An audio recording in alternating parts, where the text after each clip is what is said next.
Suivi cinétique par dosage. La dismutation de peroxyde d'hydrogène H2O2, l'eau oxygénée, est une réaction très lente. L'équation de la réaction associée à cette transformation s'écrit 2H2O2 donne 2H2O plus O2. À l'instant t égale à 0, on mélange 10 ml de la solution d'eau oxygénée H2O2 avec 85 ml d'eau en utilisant un catalyseur pour accélérer la réaction. Au bout d'un temps déterminé, T, on prélève un volume VR du mélange réactionnel que l'on verse dans un bécher d'eau glacée et on titre alors le contenu du bécher par une solution de permanganate de potassium de concentration C0 afin de déterminer la concentration de l'eau oxygénée, H2O2. 1. Écrire l'équation de la réaction d'oxydoréduction de dosage entre les couples MnO4-, Mn2+, et H2O2O2. 2. Justifier l'utilisation de l'eau glacée. 3. Donner la relation liant la concentration de l'eau oxygénée H2O2, C0, VR et VE, le volume ajouté à l'équivalence. 4. Construire le tableau d'avancement de la dismutation. 5. La courbe de l'évolution de la concentration de l'eau oxygénée en fonction du temps est donnée ci-dessous. On donne la courbe qui représente les variations de la concentration de l'eau oxygénée en fonction du temps avec les tangentes à t égale à 0 et à t égale 10 minutes pour calculer les vitesses. Avant d'utiliser la courbe, il faut comprendre l'échelle. Ici, on a 0, ici 10 minutes et on a 5 petites divisions. Donc, chaque petite division représente 10 sur 5, c'est-à-dire 2 minutes. Sur l'axe des ordonnées, on a ici 0 et ici 20 et on a 10 petites divisions. Donc, chaque petite division représente 2 millimoles par litre. 5.1. Montrer que la vitesse de réaction V peut être exprimée par la relation suivante. V égale moins 1,5 fois la dérivée de la concentration de l'eau oxygénée par rapport au temps. 5.2. Calculer la vitesse de réaction aux instants t égale à 0 et à l'instant t égale 10 minutes. 5.3. Déterminer la valeur de temps de demi-réaction T1,5. 5.4. Si la transformation chimique étudiée avait été réalisée à une température plus élevée, comment aurait évolué le temps de demi-réaction? Justifié. La dismutation est une réaction chimique dans laquelle une espèce chimique joue à la fois le rôle d'un oxydant et d'un réducteur. Ici, H2O2, l'oxygéné, une molécule joue le rôle d'oxydant et l'autre molécule joue le rôle de réducteur. Un catalyseur est une espèce chimique qui accélère la réaction. Au cours du usage, on va utiliser l'eau glacée pour arrêter la réaction.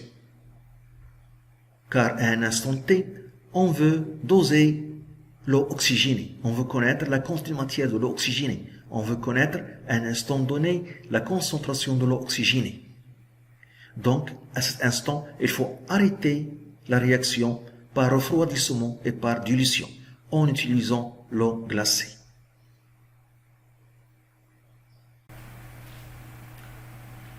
L'équation de la réaction de dosage.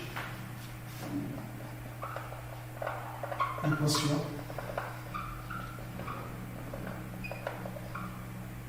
de la réaction de dosage. On écrit d'abord les deux demi-équations. La demi-équation de réduction. La réduction est un gain d'électrons et c'est l'oxydant qui gagne des électrons. Et l'oxydant qu'on a ici pour le dosage l'ion permanganate MnO4-. Donc MnO4- plus 8H plus 5 électrons donne Mn de plus 4H12.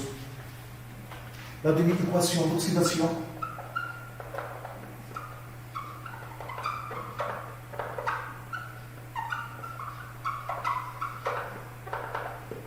l'oxydation est une perte d'électrons et c'est le réducteur qui perd des électrons. Et le réducteur qu'on a ici, c'est l'oxygène H2O2. H2O2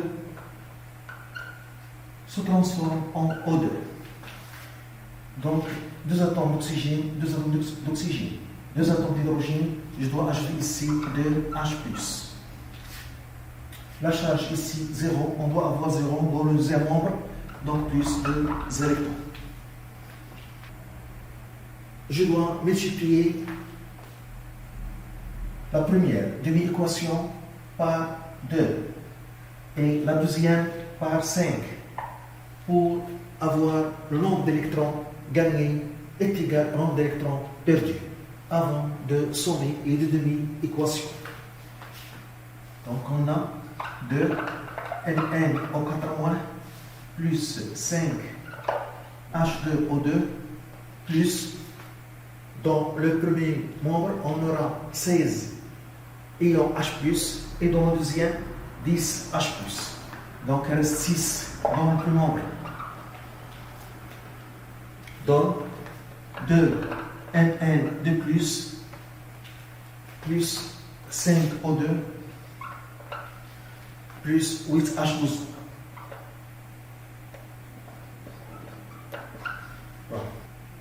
C'est l'équation de la réaction de dosage utilisée ici pour déterminer la concentration de l'oxygène H2O2.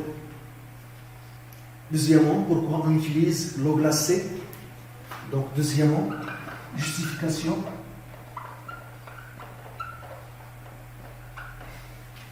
Donc, on utilise l'eau glacée pour arrêter la réaction de dissolution à un instant donné afin d'effectuer le dosage de l'eau oxygénée H2O2. Donc, on utilise l'eau glacée pour arrêter la réaction qu'on utilise de dissolution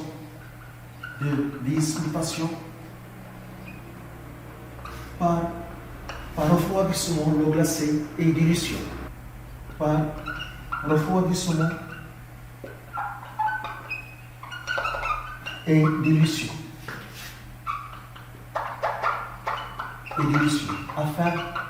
Afin d'effectuer le dosage.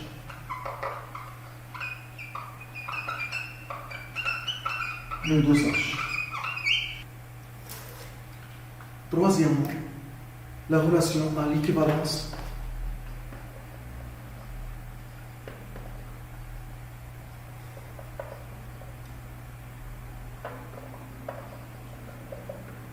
Donc on va utiliser l'équation de réaction de dosage. A, l'équivalence, les quantités de Mn au 4- ion permanganate et l'eau oxygénée H2O2 sont introduites dans des proportions stoichiométriques.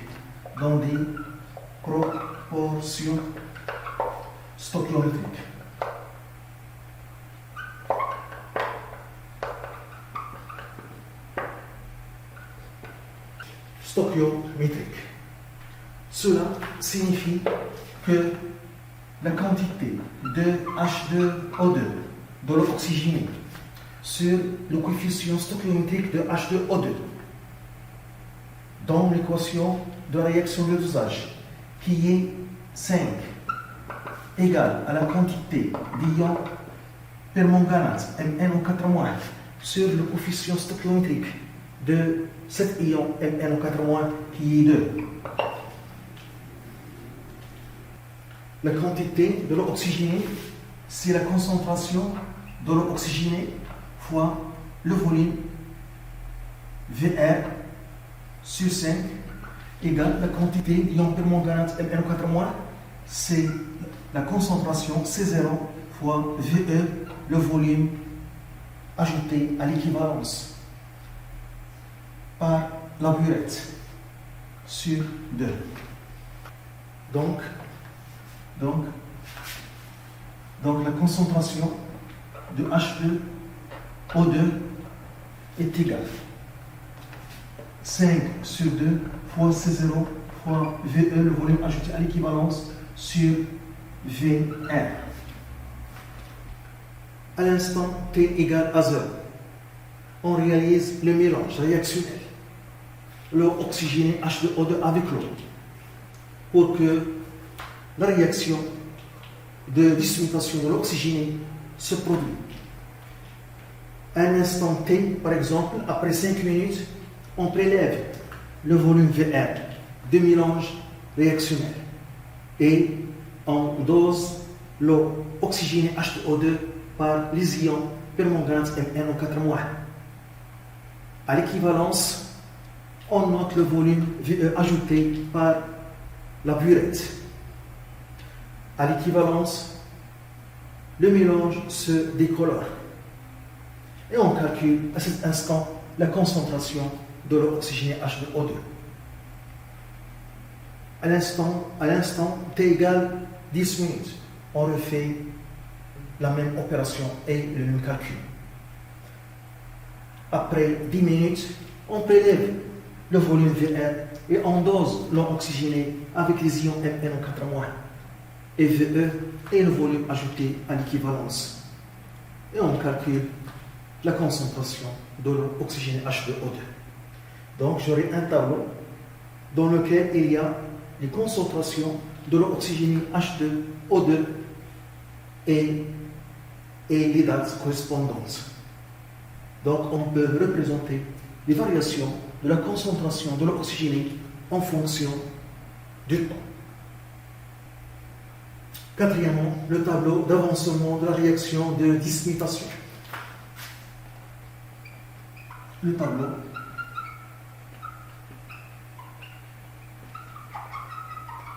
d'avancement. Donc on a la réaction de dismutation. H2O2, l'oxygéné, joue le rôle de l'oxydant et réducteur pour cette réaction. Une molécule joue le rôle de l'oxydant, l'autre molécule joue le rôle d'un réducteur. L'eau oxygénée accueille car elle est dissout dans l'eau O2 gaz et H2O liquide. À l'instant T égale à 0, on a un 0 mol de l'eau oxygénée. L'eau est mixée car on a une solution aqueuse de l'eau oxygénée. À un instant T, on a un état intermédiaire caractérisé par l'avancement X. La quantité de l'eau oxygénée, c'est 1,0 moins 2x, car ici il y a 2. Et la quantité de l'oxygène formée, c'est x, car ici le coefficient 1. Dans l'état final, on remplace x par x max. Et puisque la réaction est totale, donc c'est l'oxygène qui est limitant. Donc cette quantité est égale à 0 dans l'état final. Et puisque la réaction est totale, à l'état final, N0 moins 2x max est égal à 0. Donc 2x max est égal à N0. Donc x max est égal à N0 sur 2. Cinquièmement, 5.1, la vitesse de réaction.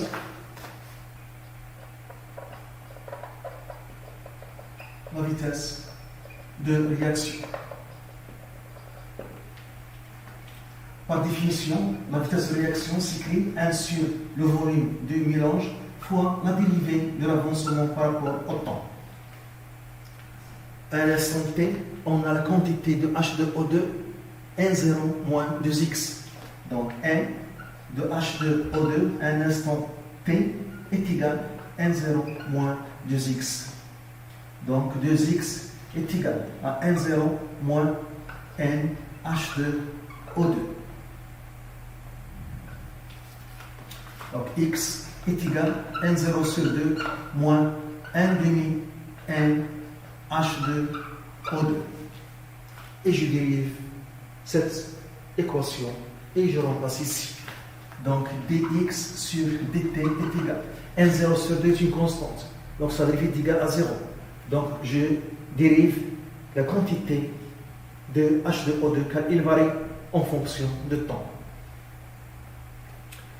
Et moins 1 demi est un facteur, donc il reste moins 1 demi dn H2O2 sur dt. Je remplace ici. Donc la vitesse de réaction est égale à 1 sur V moins 1 demi dn H2O2 sur dt. Le volume V, c'est le volume du mélange, est constant, donc je peux l'introduire dans la dérivée. Donc la vitesse est égale de réaction moins 1 demi d sur dt de n H2O2 sur V. Et ce rapport représente la concentration de l'eau oxygénée. Donc la vitesse de réaction est égale moins 1 demi la dérivée de la concentration de l'eau oxygénée par rapport au temps. C'est l'expression demandée. 5.2. Calcul de la vitesse de réaction. Calcul de la vitesse de réaction.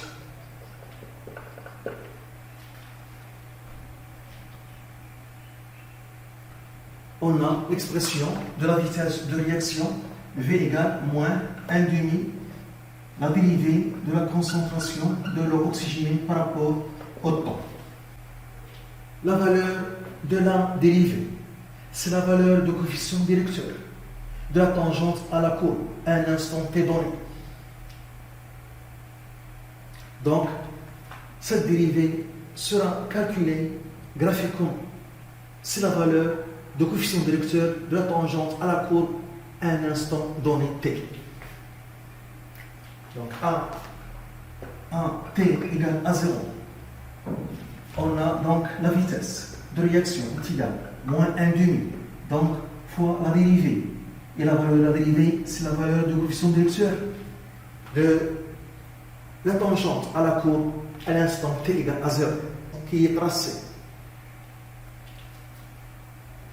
Donc, on calcule le coefficient directeur de la tangente en choisissant deux points de la tangente et je calcule la différence des ordonnées sur la différence des abscisses correspondantes.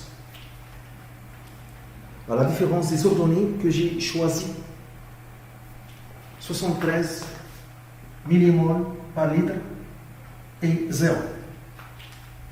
Donc l'abscisse qui correspond à l'ordonnée 73 millimoles par litre, c'est 0.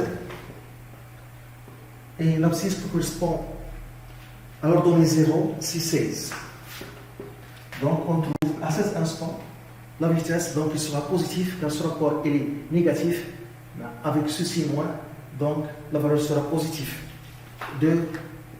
2,28 millimoles par litre par minute. À l'instant, maintenant, à l'instant t égale 10 minutes. 10 minutes. V est égal à moins 1 demi fois la dérivée.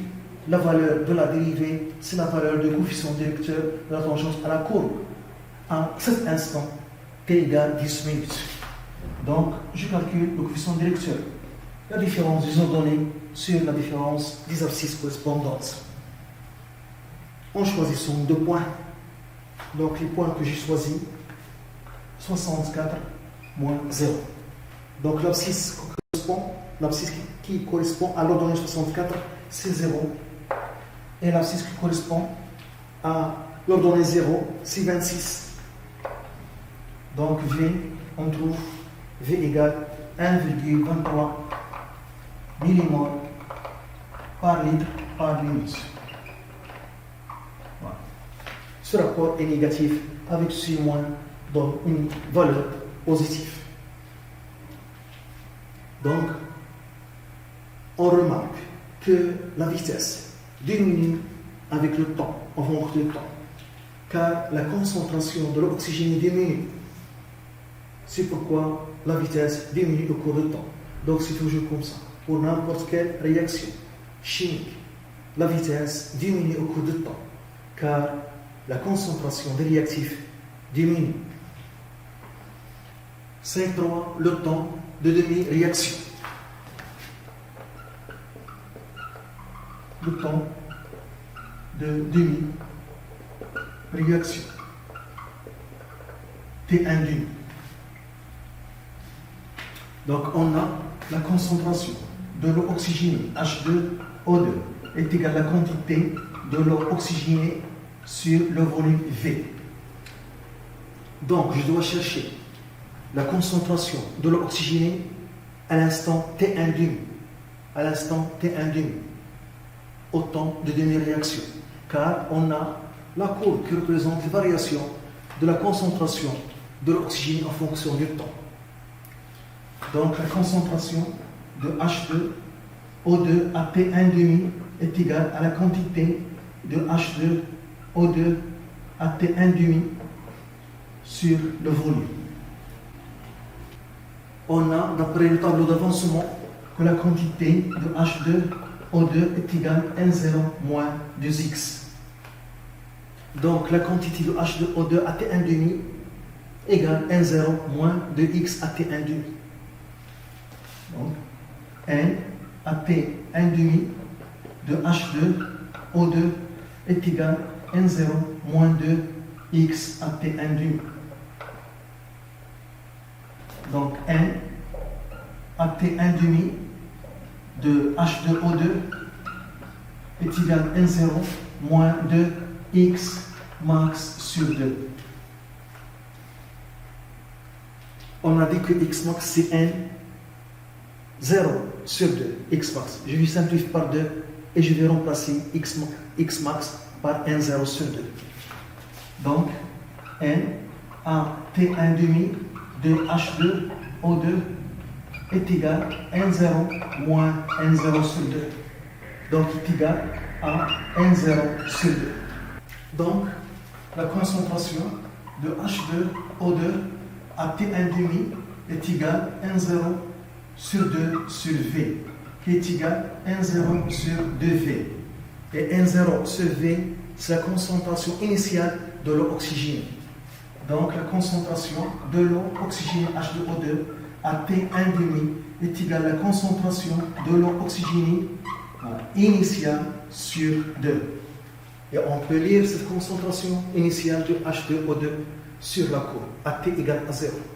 Donc à T égale à 0, la concentration de H2O2 c'est 73 millimol par litre. Donc est égal à 73 sur 2. Est égal, on trouve 36,5. 36,5 millimol par litre. Donc je vais reporter cette valeur sur la case des ordonnées et on lit l'abscisse correspondante qui est égale à T1 demi. Donc on reporte cette valeur sur l'axe des ordonnées et on lit l'abscisse correspondante qui est égale à T1 demi. Donc on trouve T1 demi égale 12 minutes. T1 demi égale 12 minutes. 5 cas. Si la réaction avait été réalisé à une température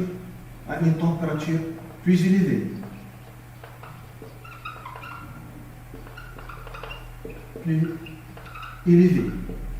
La réaction sera plus rapide. La réaction serait plus rapide. Et le temps de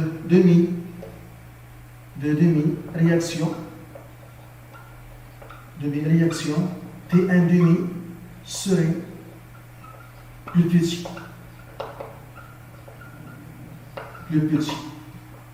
La température est un facteur cinétique. Plus la réaction est rapide, plus le temps de demi-réaction est petit.